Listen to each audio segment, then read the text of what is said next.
A very good evening and thank you for tuning in to RTV News. My name is William Evans and these are some of the stories coming up tonight. The 13th International AIDS Society Conference opens in Rwanda, focuses on the new strategies after the funding reduction. British firm discovers high-grade lithium in Rwanda, boosting electricity vehicle industry hopes. On the international scene, after the PKK's formal disarmament, Turkey's president calls it a turning point, celebrating the group's decision to lay down in a triumph for the nation.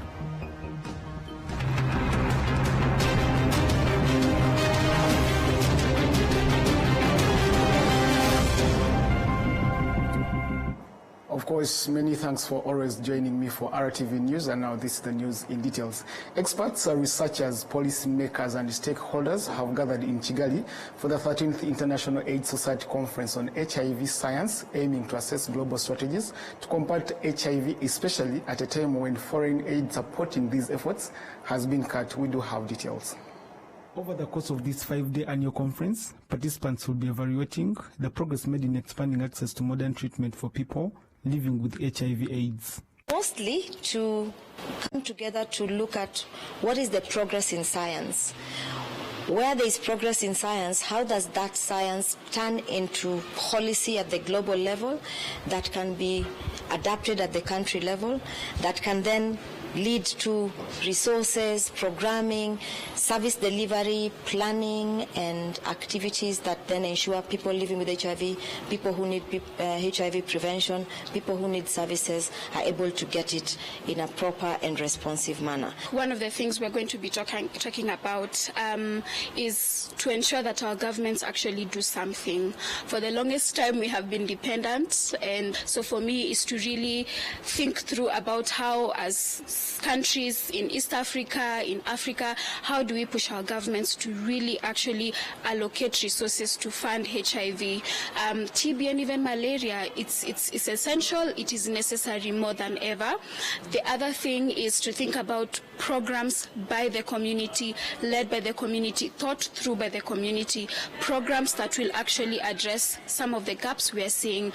Rwanda is expected to be highlighted as a success story, having made substantial progress towards achieving the UNAIDS goal, where 95% of people living with HIV know their status, 95% of those diagnosed are on treatment, and 95% of those on treatment have suppressed their viral loads. The Executive Secretary of the Rwanda Network of People Living with HIV, Mutumba Deo, says the conference comes at a time when external funding for HIV programs has been reduced, which demands stronger country-level commitment and community ownership to fill the gaps. Matter of fact, as a Rwandan community network of people living with HIV, we believe that Rwanda has been in a transition. We have fought for different issues, and we still be positive that this one will be also in a collaboration between other people, government agencies and donors will be really sit and drive a better change, and that is a community-centered, whereby better services are being delivered. We are no longer, we reduce roster follow-ups, those who are no longer attending appointments, and we are thinking about how to reshape the strategies of responding to the HIV advanced disease. Then, with this aspect or context, we need to strategize and respond accordingly. In 2024, over 630,000 people worldwide died from HIV-related illnesses. World Health Organization Director General Dr. Tedros Adhanom emphasized that access to quality health care is a fundamental right for all. Know your rights. You have the right to quality health services, education, and information.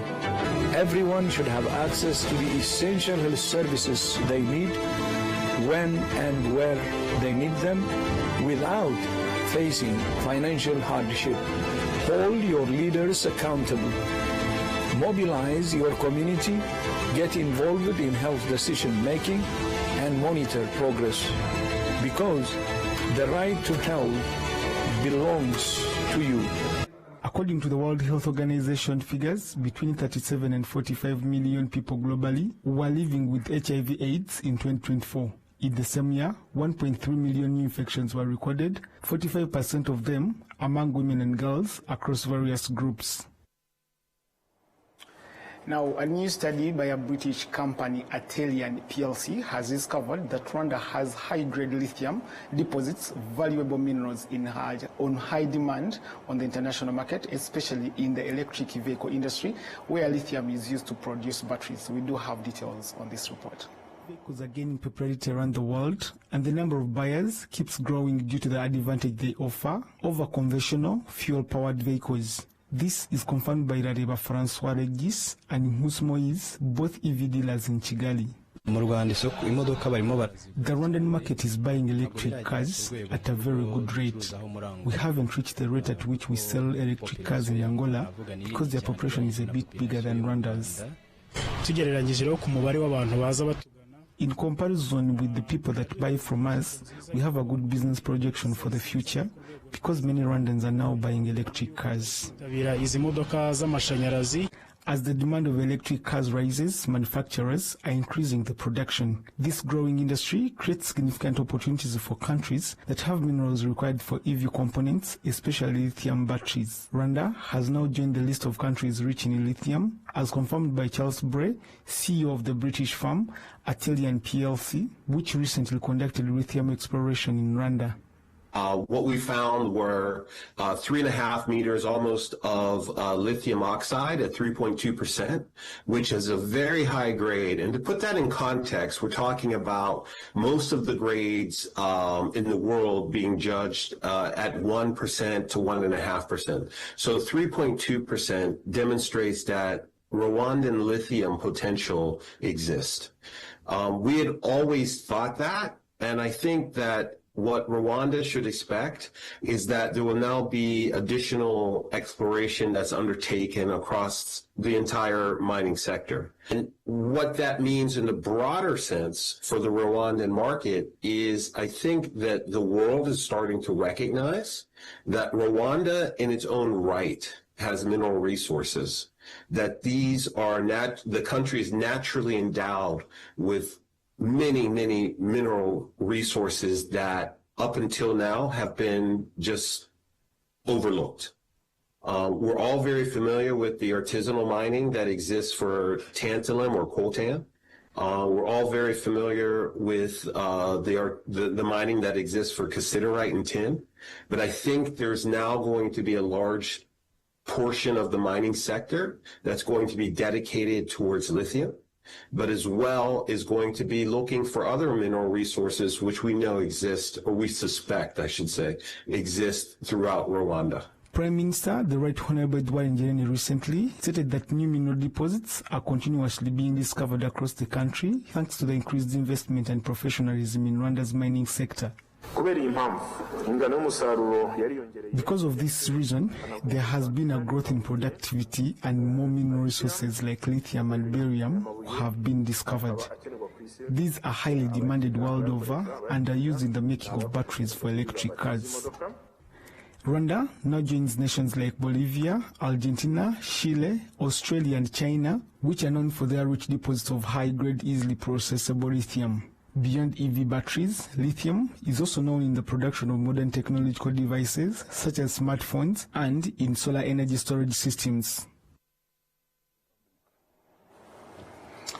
Well, moving on, students from RPS Musanze who are currently undertaking a short-term training program at Jijinoa University Vocational Technology in China said that the strong relationship between China and Rwanda has been a key motivation for them to further their knowledge and skills. Cyprian Niragire and Dushimimana Animari, both students from Musanze campus of Integrated Polytechnic Regional Colleges, were found engaged in hands-on training at Jijinoa University of Vocational Technology in China.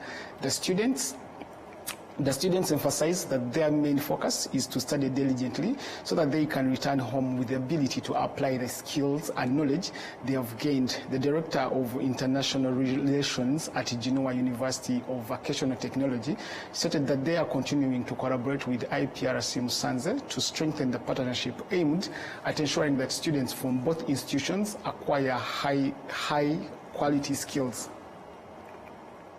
Help to build, and right now we have 5 training rooms, and this year we help them to rebuild the other training rooms so that we can make Musanze College to be the biggest training center in Rwanda, and help young people, help students and teachers to train their skills in Musanze.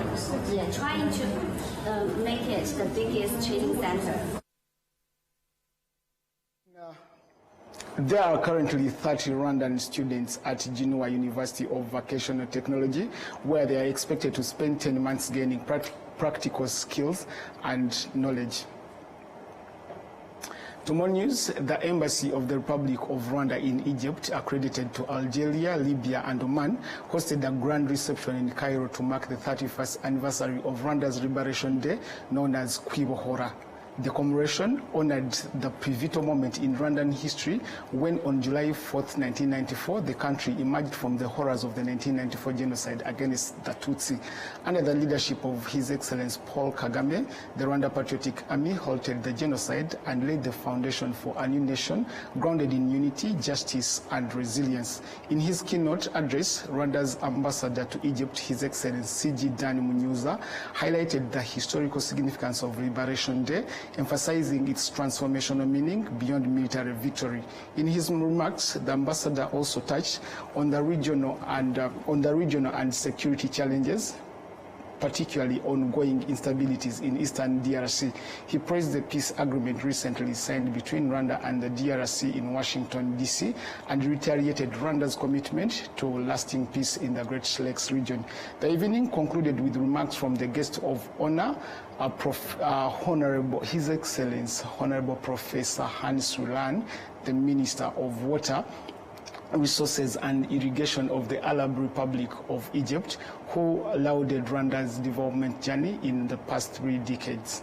The celebration featured Rwandan cultural elements, networking opportunities, and a showcase of the country's tourism and investment potential.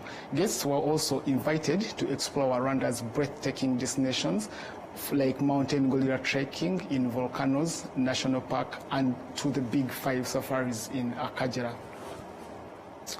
Now to Rusizi district. In Rusizi district, a new awareness campaign has been launched to accelerate the implementation of the FPR Inkotanyi Manifesto 2024-2029 under the theme "Let's fast track our goals with the citizens at the center." The FPR Inkotanyi Manifesto for 2024-2029 period is based on 3 key pillars: economic development, social welfare, and governance. The campaign in Rusizi aims to fast-track the realization of this agenda. Development projects initiated by FPR Inkotanyi members in the district were showcased, and some of them testify to the progress they have made thanks to the good governance championed by the President Paul Kagame.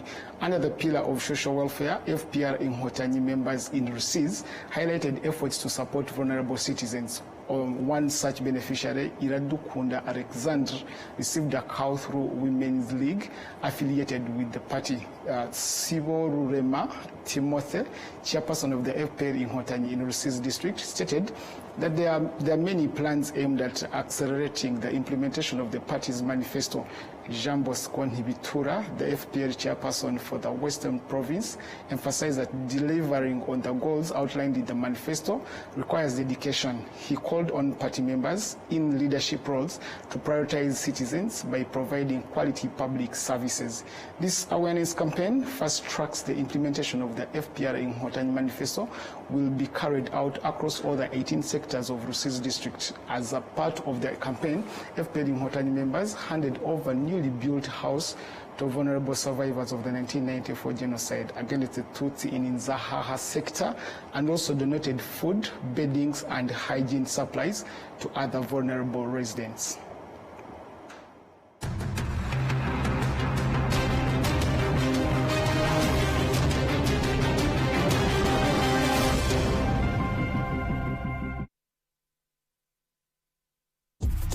During life's moments, laying hooks,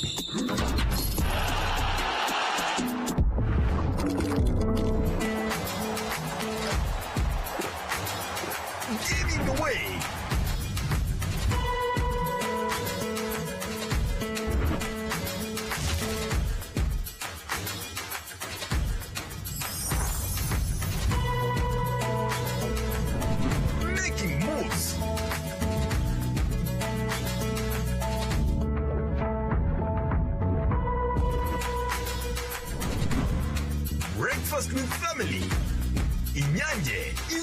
is there. Whatever the occasion, whatever the moment, always as for Inyange.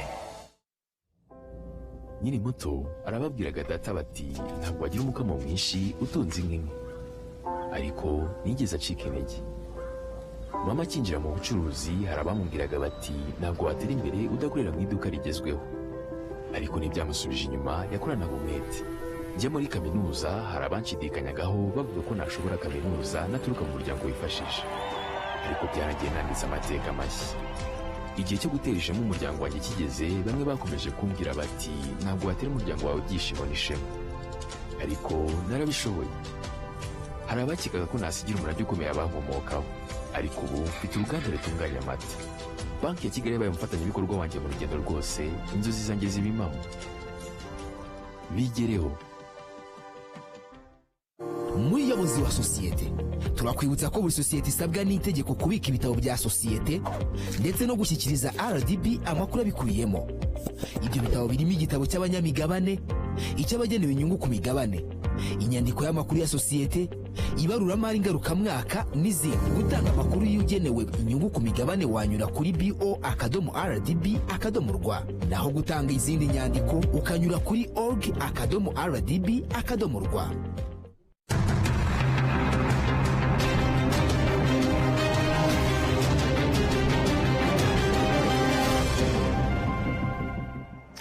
On the international scene, after the PKK's formal disarmament, Turkey's president calls it a turning point, celebrating the group's decision to lay down arms as a triumph for the nation. Euronews has details. Turkish President Recep Tayyip Erdogan said on Saturday that a new page in history was opened after the Kurdistan Workers' Party, or PKK, began laying down their weapons. Türkiye kazanmıştır. Milletim kazanmıştır. Türk, Kürt, Arap 86 milyon. The group's disarmament comes after its imprisoned leader Abdullah Öcalan urged it to formally disband in February. 47 yıllık terör belası inşallah sona erme sürecine girmiştir. Türkiye uzun, acılı, sancılı, gözyaşlarıyla dolu bir sayfayı dün itibariyle kapatmaya başlamıştır. The PKK's decades-long conflict with Turkey began with the aim of establishing a Kurdish state, later evolving into a campaign for autonomy and rights for Kurds within Turkey.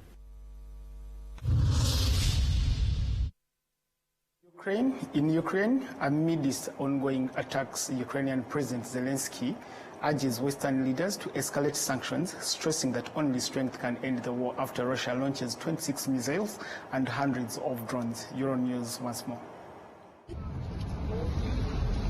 Russia launched 26 missiles and almost 600 drones at Ukraine overnight, the country's President Volodymyr Zelensky said.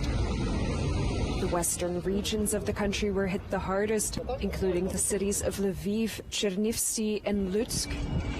Lviv experienced its most severe strike since the beginning of Russia's invasion, the city's mayor has said. Meanwhile, in Chernivtsi, at least 2 people were killed by fallen debris, and at least 14 others were injured, including 4 who are in critical condition. The latest attack comes as Russia has significantly intensified its all-out war on Ukraine, launching a record number of drones and missiles in recent weeks. Zelensky reminded Western allies to impose additional sanctions and said the war can only be stopped through strength. In more news, Slovakia aims to finalize EU agreement on Russia's gas phase-out by Tuesday, with Prime Minister Fico engaging in discussions with German leaders. Euronews continues. Slovakian Prime Minister Robert Fico has said his country aims to reach a deal with European partners by Tuesday on ending Russian gas supplies. So far, Slovakia has blocked the 18th sanctions package to be implemented in response to Russia's full-scale invasion of Ukraine, expressing concerns that the proposed phase-out of all Russian fossil fuels by 2028 could damage the country's economic interests. Fico has said he wants guarantees from Europe that his country will not suffer from the end of Russian gas supplies.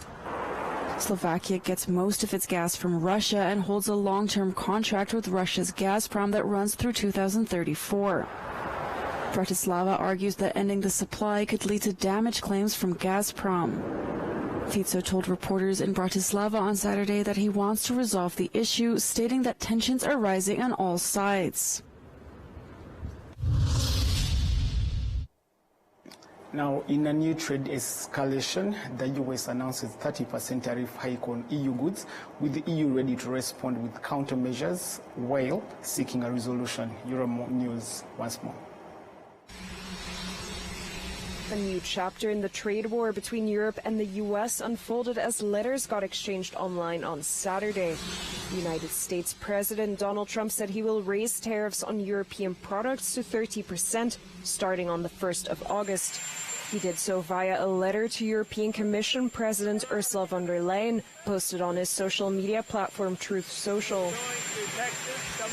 He added that the 30% is far less than what is needed to eliminate the trade deficit disparity, and that the rate could further increase if the EU decided to retaliate. The European Commission immediately responded with their own written statement. It said Europe remained ready to continue working towards an agreement by Trump's deadline, but was ready to take all necessary steps to safeguard its interests. It is not the first letter the U.S. leader has sent, as Trump is currently in an announcement blitz of new tariffs with allies and foes alike. Trump has now issued tariff conditions on a total of 24 countries, as well as the European Union. Now that report brings us to the end of tonight's edition. My name is William Evans. Have a good night, good luck, and goodbye.